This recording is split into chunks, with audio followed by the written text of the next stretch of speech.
Zach Berman, PHLY Eagles, joins us right now. What's up, Zach? Hey, good morning. I'm going to defend you here. Okay. I get people don't feel bad for you when you have to go up 7 flights of steps. I would just add, these are not normal Not normal flights of steps. steps, it seems. These are steeper than usual. This is an older building. It doesn't seem as if it's I've gone up 7 flights, 10 flights, 12. When I was in college, used to go up walk-ups. This is not a normal walk-up. This No, seems a little it's not. steeper than usual. So I'm going to defend you on that one. And when you get to like the fourth or fifth floor, it's a little creaky there. You get worried that you might be going all the way down through those wooden steps. So I'm on your side on this one. Glad you got my back, man. This is Yeah. bogus. We need to go on strike. We do. Like no Roger, no rerun, no rent. We are not coming back to work until they get this fixed.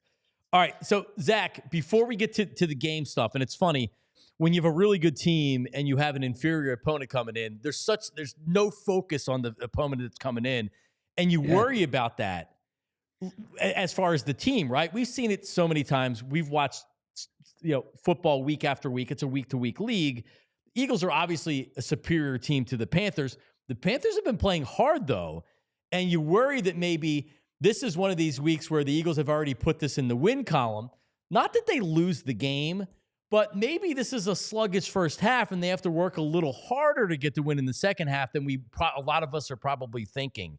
So, like your years in covering the team, is this one of these classic look ahead? We're looking for the number one seed. Like, what is your view of this week as far as the Carolina Panthers coming into town?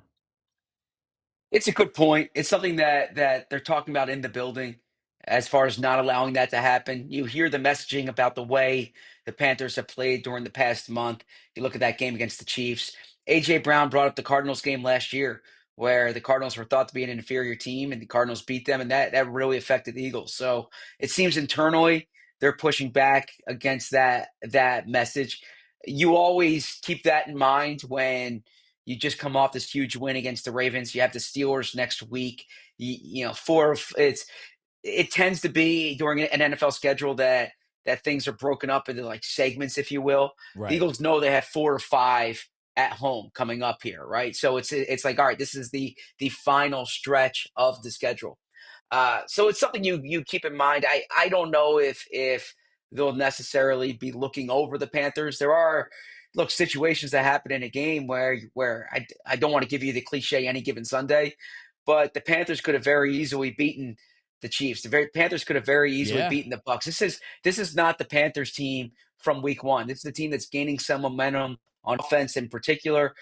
So it is conceivable, but I would be surprised if the Eagles don't win. Now I'm not saying they're going to cover the 12 points, but I think they comfortably win this game. Yeah, I'd be shocked if they didn't win this game. But you're right. But like I do the same thing. So like the Eagles just went through, and the Cowboys game because the backup wasn't there. But when you looked at the schedule, you're like, all right, Commanders, Rams, Ravens. That's a tough stretch. 2 of those games on the road. Yes. And then you look over the Panthers game because then you have the Steelers and the Commanders the next 2 weeks. So I think it's probably a little bit of a closer game than we thought. So injuries has now become a thing. Devontae looks like he's on target to come back. Dallas Goedert is likely to miss a couple of weeks here. And then you have some injuries in the Eagles secondary. Update us. Devontae back this week, yes? Yes, expecting Devontae back. I'm expecting Slay back, even though he still needs to get full clearance there. It's not looking as good for Reed Blankenship. You mentioned Dallas Goedert. I wouldn't expect to see him this week, maybe next week too. But the big thing for the Eagles is Devontae's coming back after that 2-game absence. Um, thin at the tight end position, right? Um, Very.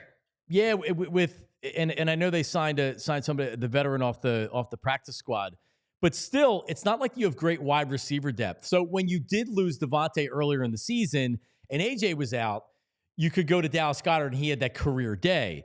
But with Dallas Goedert out, you don't have another wide receiver where you can say, all right, well, we'll just go more 3 wide and Dotson will get a couple more receptions or whatever. So like one of the things I'm sure that they will try to address in the offseason is we need to do a little bit better at tight end. Maybe they draft somebody relatively high. That's not going to help him for this week. So tell us, without Goddard, what the tight end position is going to look like. Well, the cheap joke here is they don't pass the ball anyway, so what does it matter, right? But no, in all seriousness, Grant Calcaterra is the top of the depth chart right now. He's actually played better than he had, or than the production they've gotten from the backup tight ends, in particular Jack Stoll, during the past 2 years. Calcaterra's helped them more in the passing game. CJ Uzama, who's a veteran, he's now the number 2 tight end with Goddard out. He'll help in terms of blocking. I wouldn't expect much from him in the passing game. And the Eagles don't really have a place to turn right now for the number 3 tight end. EJ Jenkins is out of practice squad elevations, so they would have to sign him to the 53-man roster. What they could do is they could elevate Kahari Blossomgame. He's a fullback that they signed to the practice squad, a veteran. They can elevate him, and he could be the 3rd tight end / fullback. They could use Johnny Wilson, if Johnny Wilson's healthy, as a 3rd tight end. They can use Jack Driscoll, the backup offensive tackle, in these heavy packages. But you mentioned long term. Look, if you're an Eagles fan and you're watching the show, I imagine you are. Uh, you're looking at the tight ends in this draft closely this year. You're looking at Tyler's boy, Tyler Warren, closely from Penn State. You're looking at Colston Loveland from Michigan, because look, Dallas Goedert is older than Zach Ertz was when the Eagles drafted Goddard. He's older than Brent Selleck was when the Eagles drafted Ertz. It wouldn't surprise me if the Eagles take a tight end pretty high next year. Yeah, the MO of the Eagles is there's a second-round pick coming with a tight end, right? Because we've seen it, and it feels like it too. And they've done very well with it. And it's a good tight end draft class, and we'll hit it on it more during the spring. Yeah. But I mean, there's a lot of Penn State fans who would love to see Tyler Warren in an Eagles uniform, including Tyler Zulli, the producer of Philly with John Marks. You mentioned not passing the ball with the run. So as members of the media try to talk themselves out of the Eagles are fine and they're good with Jalen Hurts as the quarterback, they are 28th in passing. All right, which, like, you'd like to see maybe better passing numbers, but I don't watch the Eagles, Zach, and I don't see, oh wow, like they can't throw the ball. If a team makes them throw it, they're going to really struggle. Yeah. And that's not to say that I'm satisfied with what I've seen with Jalen Hurts as a passer this year. But to me, like, I don't see the Eagles, if they end up losing in the playoffs and they don't make the Super Bowl, is it going to be because Jalen Hurts isn't an effective enough passer? We've seen it with Lamar Jackson before. Lamar Jackson's 2-4 in the playoffs. Last year, Steve Spagnuolo said, hey, Lamar, you're not going to beat us on intermediate throws and short throws. You're going to have to throw the ball deep. You're going to have to go through your progressions, and he struggles to do that sometimes. I don't see the same thing with Jalen Hurts.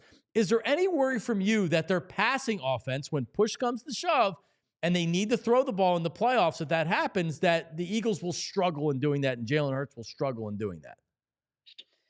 Well, yeah, I mean, if I say what's the biggest concern about the team right now, I would say the drop back passing offense needs to be better.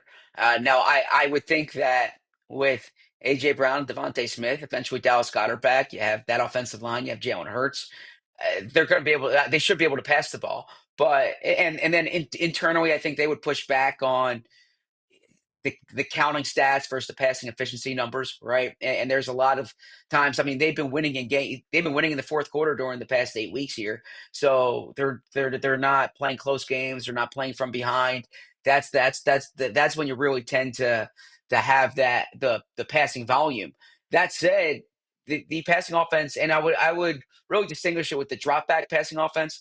The drop back passing offense needs to be better here. They've actually been pretty efficient, especially in the play action RPO game.